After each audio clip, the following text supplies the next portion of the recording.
Hello, hello, and this is another episode of my Soul Horse Sunday Conversations. I'm Delea with True North Equestrians, and today my guest is an amazing woman with a beautiful riding technique, and this is Lynnea Honn. Lynnea, would you like to spend a minute and introduce yourself? Yes, it took me a long time to come to the recognition of that spiritual relationship between horse and human. And it wasn't until I was actually writing my book and putting things down and getting a little feedback. And somebody said, "Well, is this a spiritual book?" And my initial reaction was, "No, this isn't a spiritual book." But as I contemplated it, I realized it's okay for me to have the authority to speak to the spirituality of the horse human relationship, because it's a passion that I've felt deeply all my life. And it wasn't until I recognized in that moment that it truly was a spiritual relationship. That everything that had come before, the passionate um, drive that I had to be with horses, was actually a spiritual statement. I was the same. I did not realize this obsession that I've had my whole life about horses was connected to anything about soul. I didn't recognize it for a long time. But Yeah. now I see it is truly just intrinsic with my soul. And they are my connection with all that is divine. Yes, yes. And, it's such a beautiful place to be, and to recognize. And you have on one of your questions on that list is, what does it mean for the horse for us to realize this spiritual relationship? And, I believe the horse has always been there. And it had to have been my horse. I had her from day one. And she was there for 29 years. We went through the whole spectrum of the horse human relationship, from how to, and thankfully by then I was into the natural horsemanship program or way of teaching. And it just slowly really percolated in that this was a relationship, a gift, a divine interaction, because she took me there. I didn't take her there. She took me. And so what did it do for her? I'm not really sure. I'm just not really sure, but I know what it did for me. Yeah, for the audience, before we started the video, I had been looking at Lynn's blog, and she was talking about her gray mare Sparkle that had passed, and I had to wait to start the video because I was crying. I was trying to regain composure.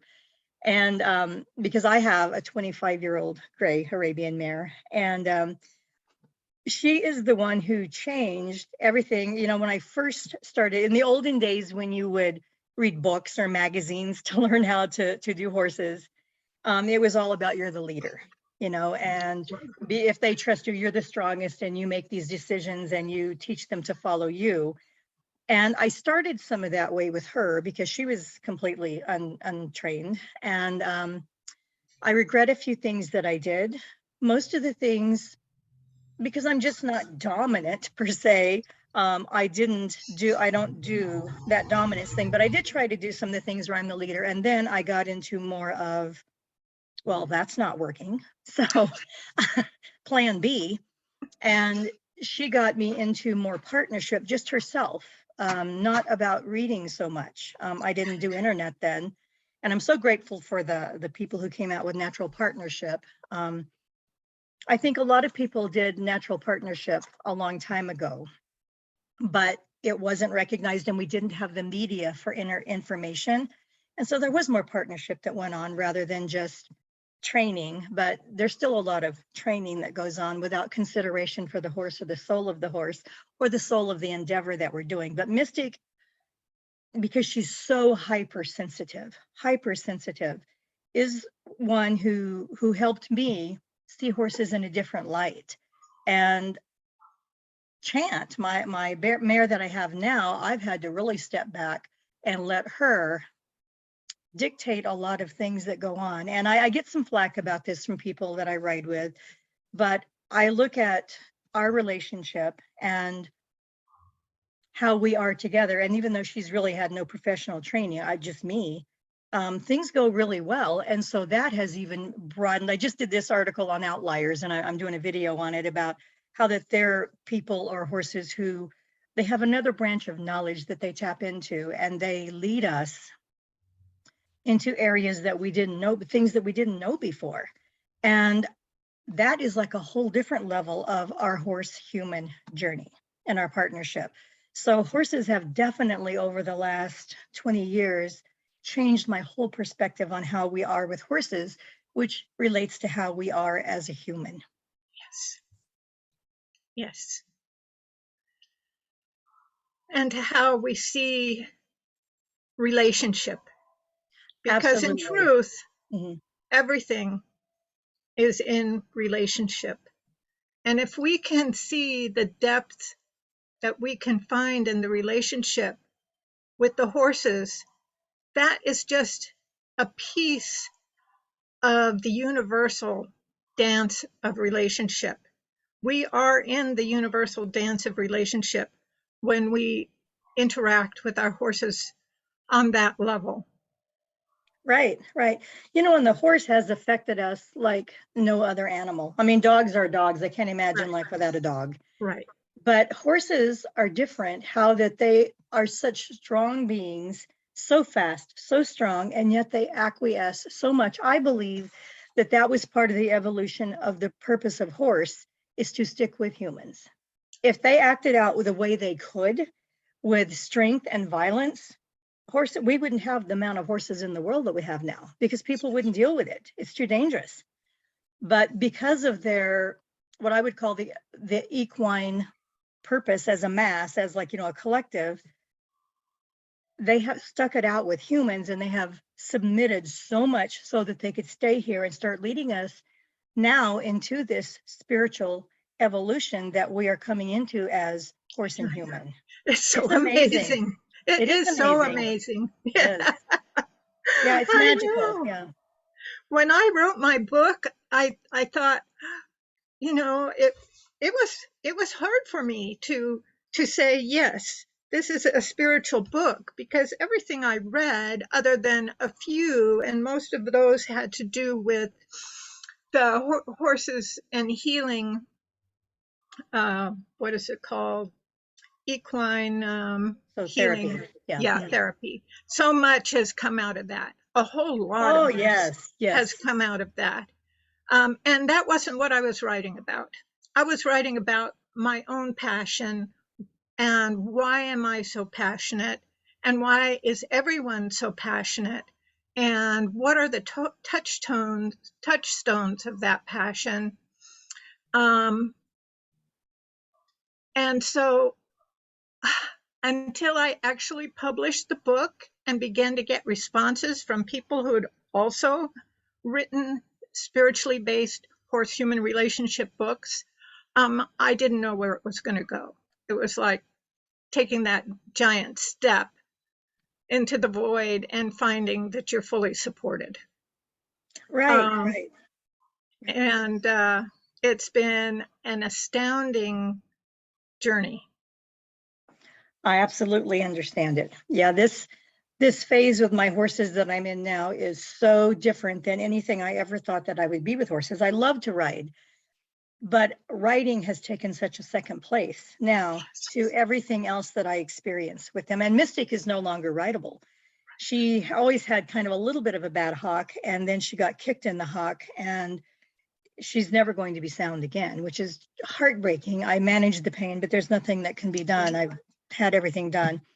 But that doesn't change at all my commitment to her or my reward from her. I feel bad for her because I know how much she's an amazing trail horse. She just loves new trail and she's great. She's just loves going down the trail, but it doesn't take away anything from us and our reason as to why we're together. Oh, absolutely.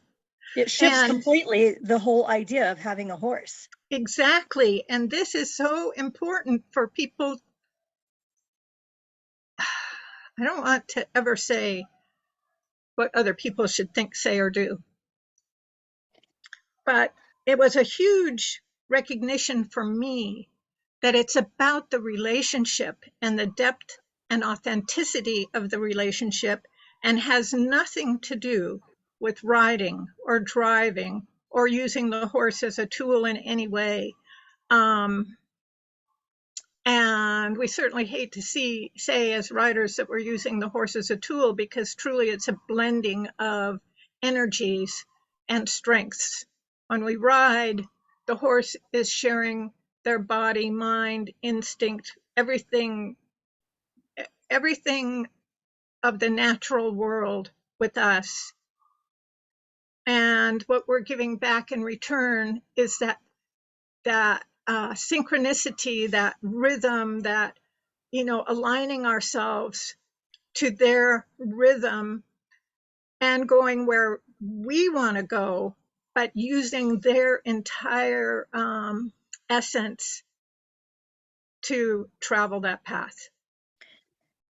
I agree. That's how it is for us and a lot of like-minded people, but there are still so many people who use the horse as a tool. Exactly. And I always look at how people treat their horses, and it tells you so much about them. And that doesn't mean that, I mean, I'm guilty of this too. I do things that I wished I hadn't have done when I'm in a under pressure or crises, meaning spook on the trail or whatever. But it shows us, and for those of us who do consider our horse as part of an intrinsic part of our life, our heart, our soul, and our spiritual journey,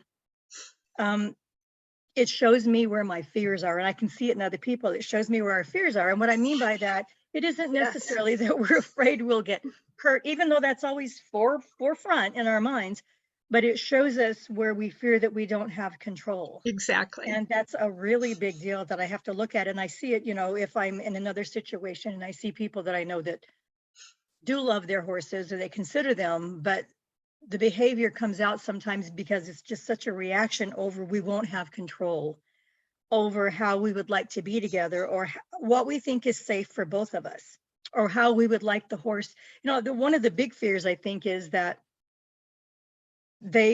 we're afraid that our horse isn't listening to us enough. They aren't as connected enough. And that sounds trite, but there's so much depth to that.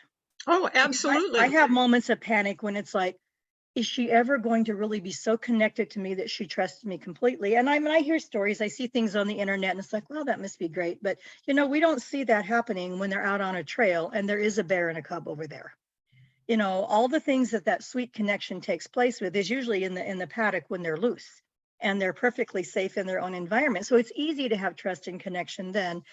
But as humans, it's hard, and as horses who are so instinctual, it's hard for us to have that connection when we're both at the mercy of our senses and our deepest fears.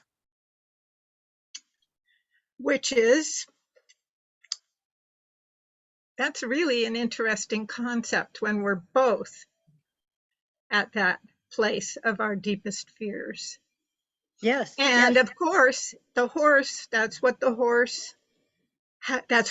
horses survived, because they are so empathetic within the herd. They are so aware of every shift in emotion, in whatever energies are moving through. That's their total survival mechanism. And so, that actually gives me a whole new spin on it. So there are a lot of bear where I am, and I love seeing the bear, but I don't like seeing them on the horse.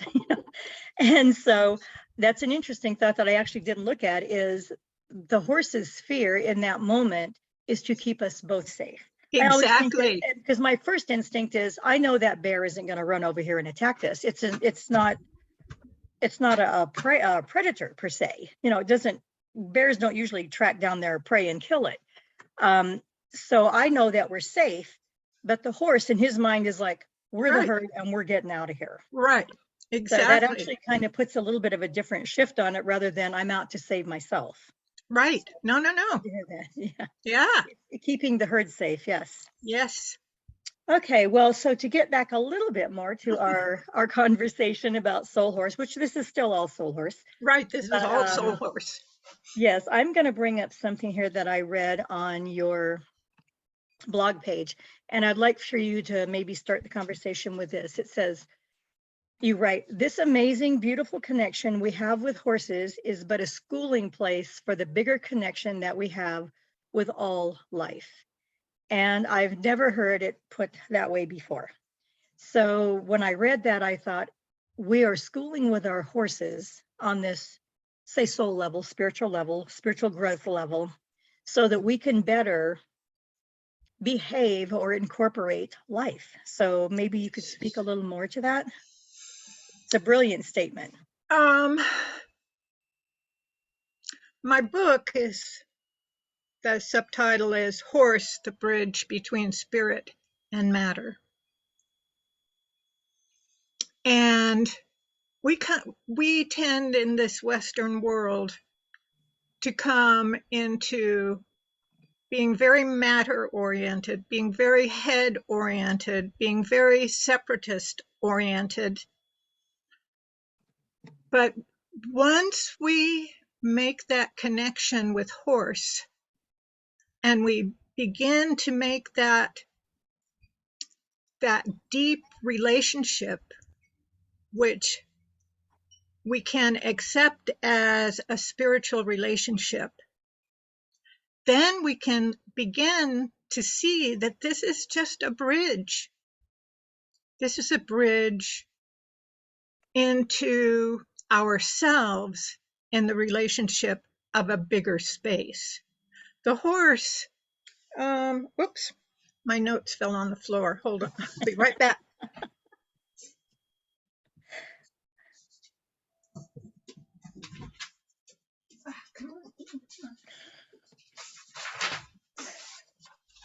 So,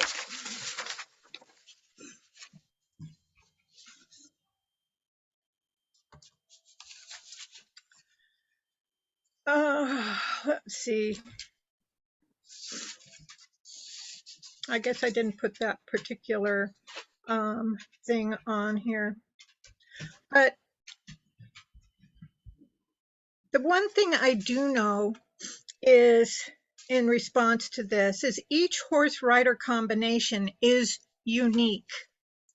Just like you come into this soul horse perspective from your vantage point, and I come from my vantage point, but we come together in the basis of it. Even as we speak, my relationship to you becomes deeper and deeper because we share a common bond, and that common bond is horse. But beyond that, our common bond is sharing the same breath that the earth offers us. It's sharing this life that is just pervasive in this world. Everything is alive. Everything is interconnected. And I don't even know, it's hard with words to say. The depth and passion of the horse-human relationship is just one piece of what the beloved in beingness offers us. And we are so gifted to have that. We are so gifted to have that. Yes, it's such a persuasive invitation to go deeper into Yes. our own spiritual journey and Yes. to observe the journey of the horse. Yes. Exactly. Okay, there was something else I wanted to bring up. This might have to be a two-part thing. Okay, you're talking about what is equine spirituality, and you say, I define it as coming into the presence in the company of horse. You know, and some people, this is becoming a little more common. Instead of saying the horse, many people are starting, that are into spirituality, Yes. are starting to use the term just horse because it about encompassing the whole essence of the spirit and the purpose of horse. Yes. So it says, I define it as coming into presence in the company of horse. And you didn't say the presence in the company of horse. You said into presence, which is a much more personal it's much more personal of taking that step into presence, not the presence, but into presence, becoming present yourself and being incorporated into presence of the horse. So maybe you could speak a little more to that. You said it so beautifully. I don't know what else I can say. Because after all, that's what all the teachers teach, right? Coming into the present moment. And that's all we have is the present moment. But we're so busy, busy, busy in our lives that we don't even know what that is. And yet, when we come to the horse is always in the present moment. And all we have to do is take a moment and put our hand right on that horse's neck or on the withers or wherever that space for you of connection is, and breathe. Breathe with the horse. And immediately that grounding happens. Their 4 feet ground us. Their solidity in the moment. And yet we know that at any moment that horse can do and be something else. Very reactive, yes. But they're taking that moment to be with us. Yes. Yes. And this begs the question of, does the horse come into presence with us? And I believe that they do. If they've invited us to come into presence, not the present, but into presence, meaning just showing up. This just really has taken a whole different spin, but I really like how it feels on coming into presence instead of coming into the present. Because coming into the present suggests that's objectifying. Objectifying it. And it is subjective. And it suggests that you have to consciously take that step. Whereas when you come into presence, there's no work or right. There's no steps you have to do to come into that. Coming into presence actually just lets everything else fall away. Correct. Okay, there's another thing I wanted to read about that. Okay, it's moving into the space of now as it is held by the heartbeat of the horse, which is lovely. And that's kind of explains what you were just saying. This is expressed over and over by those who have experienced the intimacy of moment shared in the horse-human relationship. Yes, I am so intimate when I'm with my horses alone. The intimacy is just, it's like this soft barrier that's around me. And yes. There's safety there and there's room to receive. Yes. When I'm with them like that. That's so beautiful. It's so beautiful what you say and your response. Thank you. Thank you. I don't have to say anything. Okay, no, I would like for you, if you can, though, expound on this. It is moving into the space of now as it is held by the heartbeat of the horse. You know, they've put out articles. Heart Math Institute put one out about the heart coherence between horses and humans and how far away that goes. So this is actually not just an emotional or spiritual thing. It actually encompasses the physical. There's actually physical data for it. So this is, I do have my membership with the Heart Math, and I did one of my essays in the book is about that resonance. And oh shoot, what's the word when you do a study, and they didn't do very many people, but they did the heart rate monitors, and they used 7 people and 7 horses. And basically what was discovered was that the heartbeat of the horse, the biomagnetic energy of the horse is so powerful that it will bring our heartbeat into entrainment with them. So, we always think it's about us first. Mhm. We always want to think that the human comes first. But why are so many of us drawn to horses? Why? Because the horse has stayed here with humans so that they can lead us into this next frontier of horse and human spirituality, which will spread on to human spirituality among humans to all of Earth. But there's also something much more basic. It's their heart drawing us into them.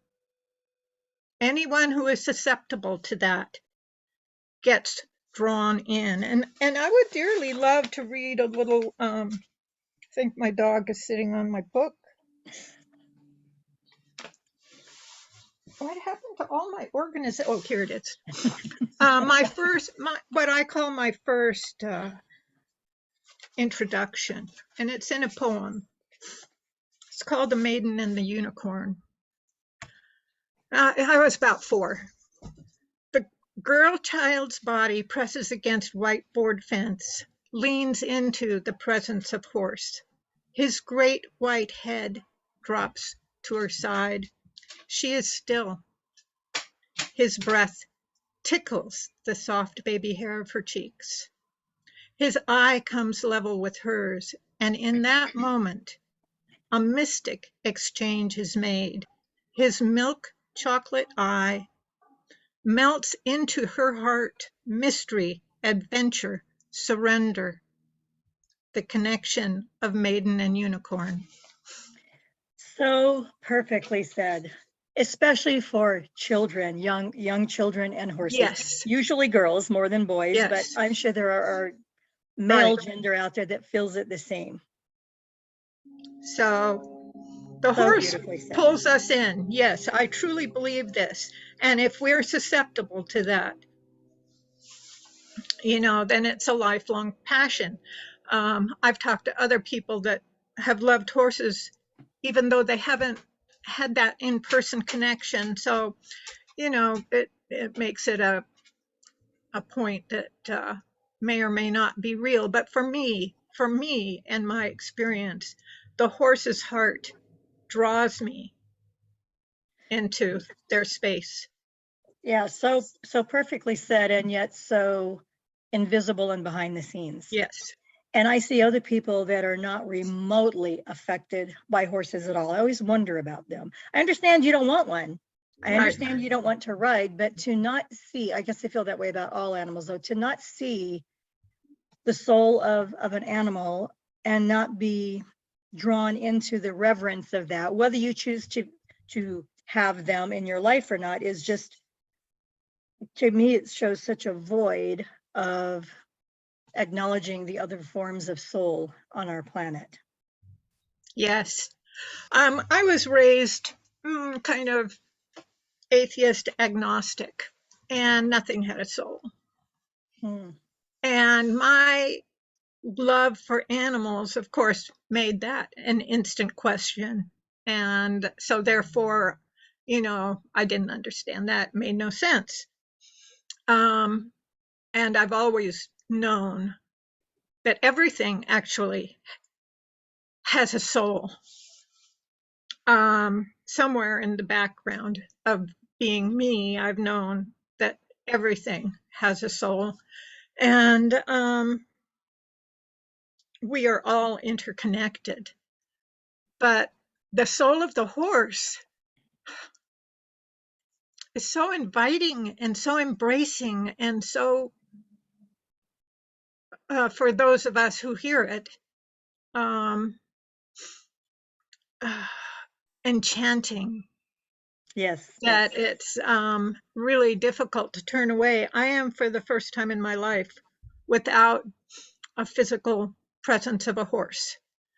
Sparkle died almost a year ago, and her picture is on my desktop. And every time I turn on my computer, there she and I are. Um, and it's and I reach out and touch her. So I am now kind of in this new place, a horseless horsewoman. And yet I know that I will never be without a horse, that Sparkle and I still have much to do together. And it may not be in physical presence, but it's in this whole thing of sharing what it means to be in the horse human relationship. You know, that's so interesting because I have what I call my spirit herd. And because I do channeled writing, I use them a lot.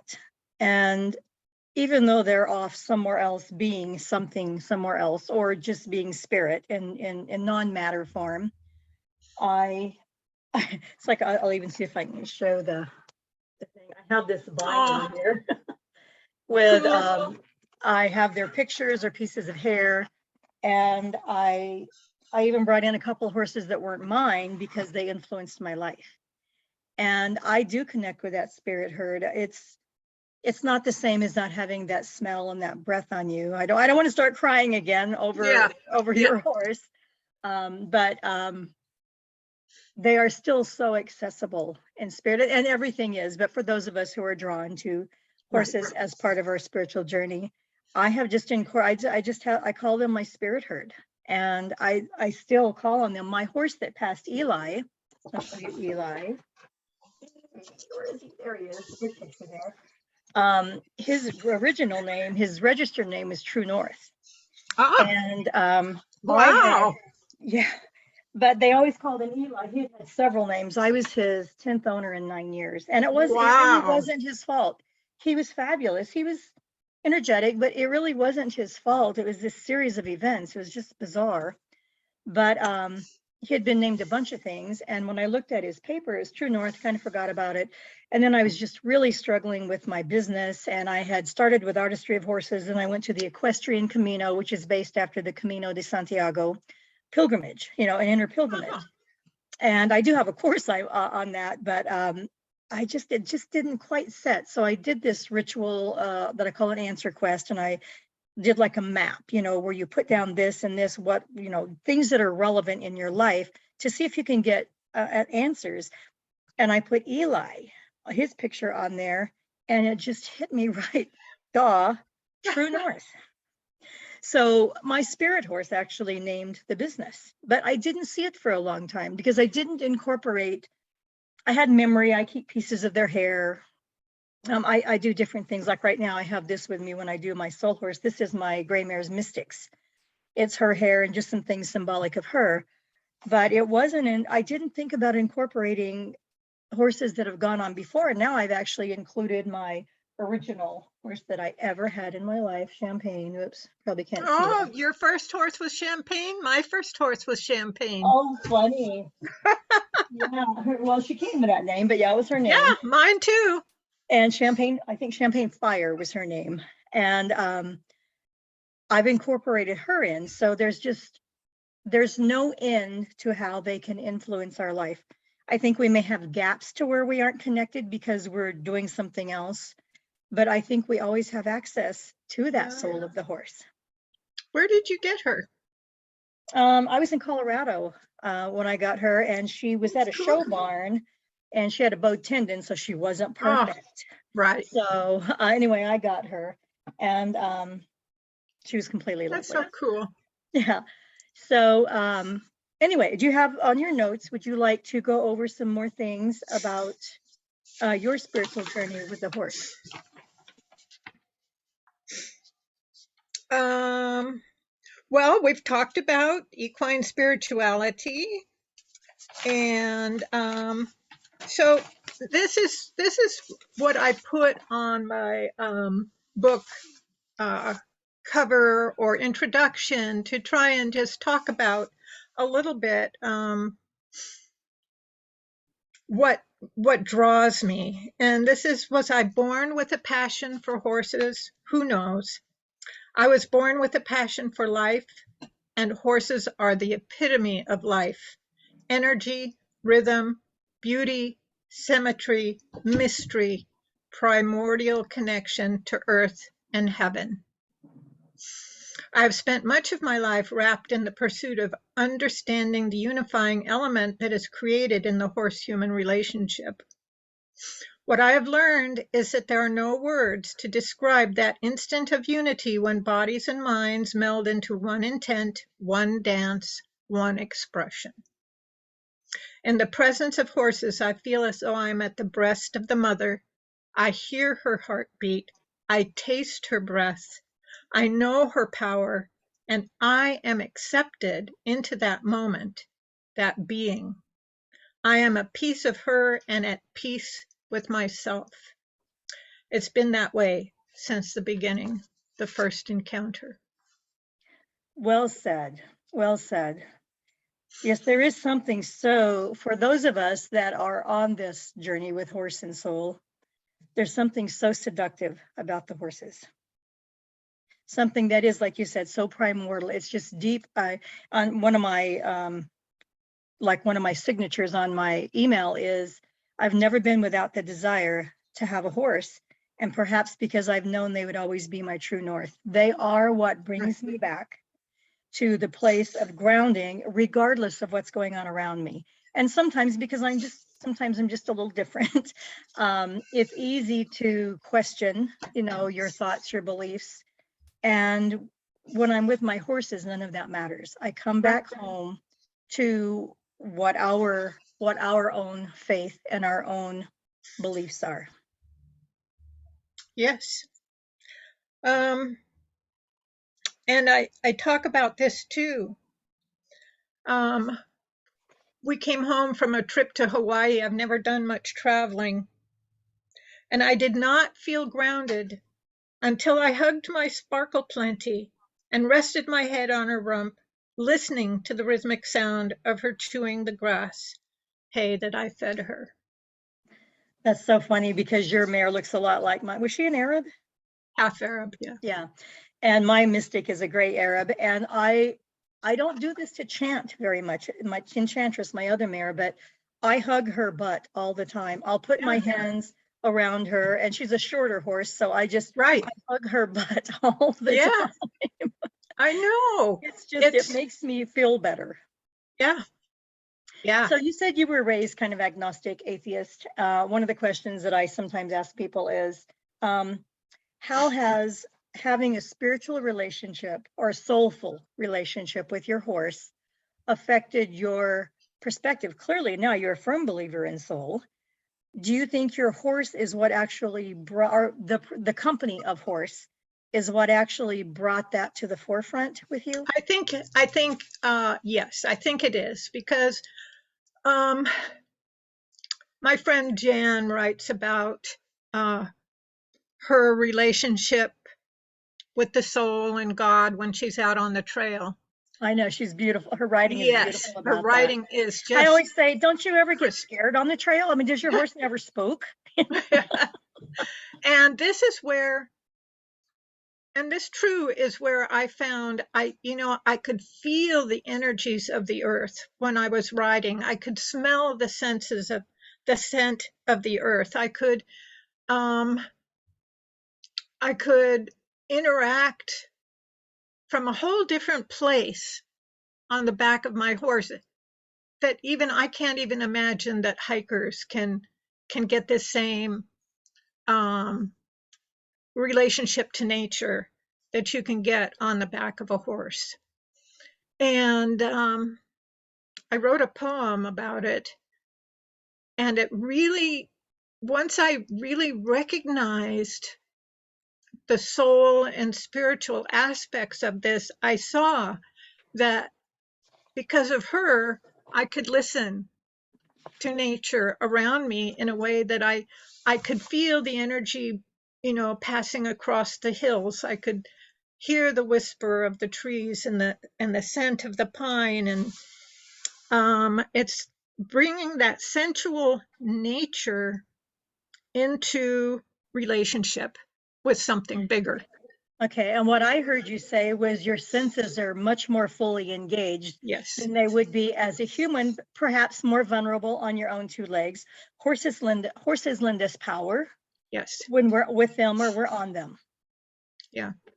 Yes, horses are so sensory, and when I'm around them, I have learned to engage my senses more with them. I think it evens up. I actually wrote something on this too. I write so much I can't remember where I put it, but or where I posted it. But being engaged in my senses, I try to be conscious that when I go out to see the horses, I try to think less and engage my senses more, because it puts us more on common ground. And it explains a lot as to why and what horses are doing at that time. But as a human, it's not always easy. But when I am able to become more sensory engaged, I feel like I understand them better. Yeah. And yourself. Yes, because it gets us out of the thinking. And there's just so much information. Like when I walk my dog, there's a place here I can walk the dog. I walk the horses there sometimes too. And especially in the fall. Fall is my favorite time of year. And the leaves are blowing and the trees, and I feel like there's all this information that's just floating through with all the leaves. Exactly. Information of the earth. Yes. And so when I'm there and I'm totally engaged, I have information that I didn't have before. And when I get back to my car or I get back home, I can't tell you what that was all the time. Sometimes I can. A lot of it was trust, and there's so much versus I'm being so small. And when I get out there, I realize how much there is in nature to support us and sustain us in our everyday life. Yes, that's exactly right. Yeah, but when you're thinking or when you're doing a project, you don't notice that so much. But when you're just out there being and your senses are engaged, it's amazing how much information is received through just the senses. And horses live in that world. That's exactly right. Horses live in that world, and they give us that opportunity. Right. Or me. They gave me that opportunity. Me too. Yeah, absolutely. So I'm going to see if there's any more questions I want to ask you. Did you have any kind of rituals that you would do with your horse that would be what I would call like a holy thing that you do together? Anything in specific? You may not have it. I just no, there was talking... nothing specific at all. It was just every time I would be there, I'd be aware of that presence, and she would just take me into it. Having said that, I have practiced Reiki, and she was not particularly interested in me doing the Reiki on her until near the end, when she was really uncomfortable, and then she became much more available to it. Whereas her daughter soaked up every bit of Reiki time that she could receive. So, each of the animals are different. Sparkle had an independence in her nature, but at the same time, talk about trust. The trust between her and I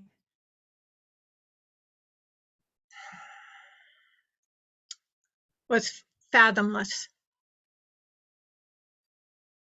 Fathomless. I never touched bottom. And knowing how she trusted me and how I trusted her. Such a gift. Yes. Okay, well, if you have anything else you want to share, feel free. Otherwise, we can go ahead and wrap up the session. I'll chat to you a little bit more after I stop. Right. Well, I would like to share my book. Oh, absolutely, yes. And your Facebook? Yes, How'd they let's get see a if hold I of you? get it Yeah. back I here got a so little caught bit. up in the conversation, I forgot to Yeah. invite you to do that. So this is from the Heart of a Horsewoman. My name that I write under, Lynnea Paxton Honn. So if you look for it, it's Horse, a Bridge Between Spirit and Matter. It's a series of personal essays that I talk about the nature of horse, spirit, heart, beauty, relationship. I talk about the Church of the Round Pen, a study in relationship, horse heroes and archetypes, and the tribe of horse. I love it. And for those listening, Lynnea is an amazing writer. You will be drawn in, you'll be seduced into her writing. Thank you. And then the second part is my own experiential poetry. And as one person who reviewed my book said, even she could read the poetry. It was that clear and, and straightforward. So I really appreciated that. Well, per your poem on the unicorn, it was beautifully well said and straight to the heart. And then the last part of the book is just musings that I had kept in a journal through the years that were personal interactions between the horse and myself. So that's pretty much my book.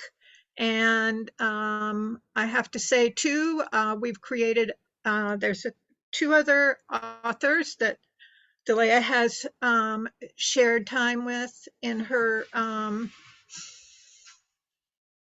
what do we call this? Soul Horse Interviewing, Sunday conversation. conversation, Yeah. conversation, yeah. Soul Horse Sunday conversation, thank you. That we have come together and created a group page that we call Horse Human Spirit. And it is to, basically the main purpose is to give authority to the idea of spiritual writings in the horse-human relationship. So that's a new venture, and there will be another book coming up later. So, Delia, thank you so much. Thank you. And also your Facebook, you have a Facebook page. Oh, yes, that my Facebook page is From the Heart of a Horsewoman that connects directly to my blog, Heart of a Horsewoman. So it's Facebook page is From the Heart of a Horsewoman, and blog is Heart of a Horsewoman. And then on your Heart of the Horsewoman, they have a link to Horse Human Spirit. Yes, the one with you and Nancy and Jen. right. Okay. All right. Okay. Well, thank you so much for joining me. It was kind of a different conversation. We kind of went off on different avenues, but I love the content. Oh, it was all about the soul. Yes, absolutely. It was all about horse soul, human soul. Thank you. Yes.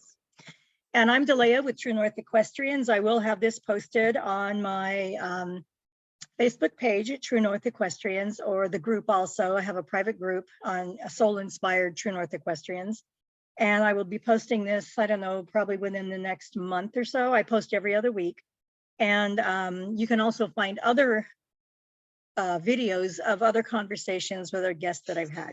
So thank you so much for joining me. And Lynnea, thank you so much. And I will see the listeners in the next conversation.